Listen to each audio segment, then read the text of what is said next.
ചില കാഴ്ചകൾ നമ്മുടെ മനസ്സിന് ആനന്ദവും സന്തോഷവും നൽകുന്നു. ആ കാഴ്ചകൾ തന്നെ നമ്മുടെ മനസ്സിനെ വിഷമിപ്പിച്ചാലോ?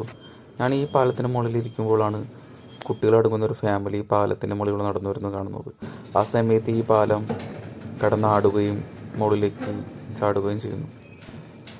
ആറ്റുപുറത്തെയും കൊണ്ടൂരിനെയും ബന്ധിപ്പിക്കുന്ന പാഴത്തുരുത്ത് തൂക്കുപാലമാണത്. പല സ്ഥലത്തും വള്ളികൾ വെച്ചാണ് ആ പാലം കെട്ടിയിരിക്കുന്നത്. ബോൾട്ടെല്ലാം തുരുമ്പ് പിടിച്ച് പോയിരിക്കുന്നു. പാലത്തിൻ്റെ പ്രധാന ബോൾട്ടാണ് കേട്ടോ തുരുമ്പ് പിടിച്ച് പോയിരിക്കുന്നത്.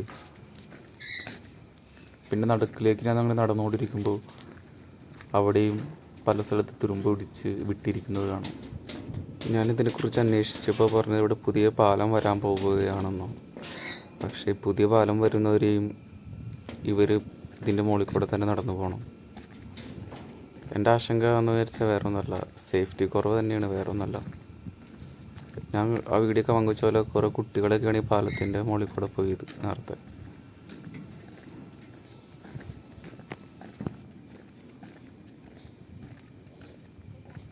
സത്യത്തിൽ പറഞ്ഞാൽ ഈ പാലം ഇപ്പോൾ താങ്ങി നിർത്തുന്ന മുകളിലത്തെ റോപ്പുകളാണ്.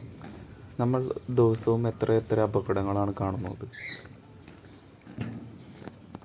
നമ്മുടെ നിത്യജീവിതത്തിൽ ഒരുപാട് അപകട വാർത്തകൾ കേൾക്കുന്നതാണ്.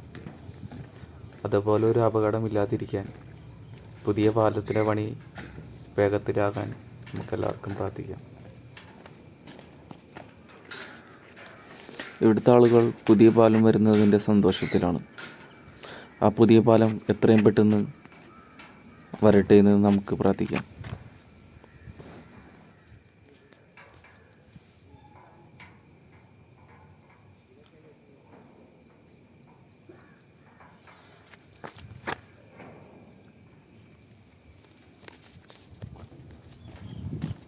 നാളായിട്ടോ ഇങ്ങനെ ആയിട്ട്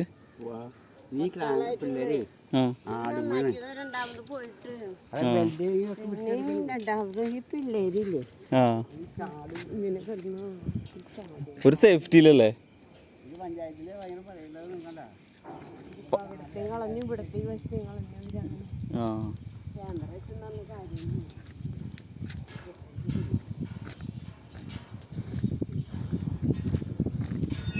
ഇപ്പം നിങ്ങൾ കണ്ടില്ലേ ഈ പാലത്തിൻ്റെ അവസ്ഥ ഇങ്ങനെയാണ്. രണ്ടറ്റത്തും ബോൾട്ടില്ല, അടി ദ്രവിച്ച് നിന്നിട്ടാ തുരുമ്പ് വന്നിട്ട് വിട്ട് കിടക്കാണ്. അപ്പോൾ നമ്മളിങ്ങോട്ട് പോകുമ്പോൾ അങ്ങോട്ട് ഇങ്ങോട്ട് നാടാണ്. ഇപ്പോൾ മുകളിലത്തെ ഈ റോപ്പിൻ്റെ ബലത്തിലാണ് ഈ പാലിപ്പോൾ നിൽക്കുന്നത്. എക്സാമ്പിൾ ഏറ്റവും മുകളിലത്തെ ഏതെങ്കിലും റോപ്പ് ഒന്ന് വിട്ട് കഴിഞ്ഞാൽ ഈ പാലം നിലത്തെടുക്കും. അപ്പോൾ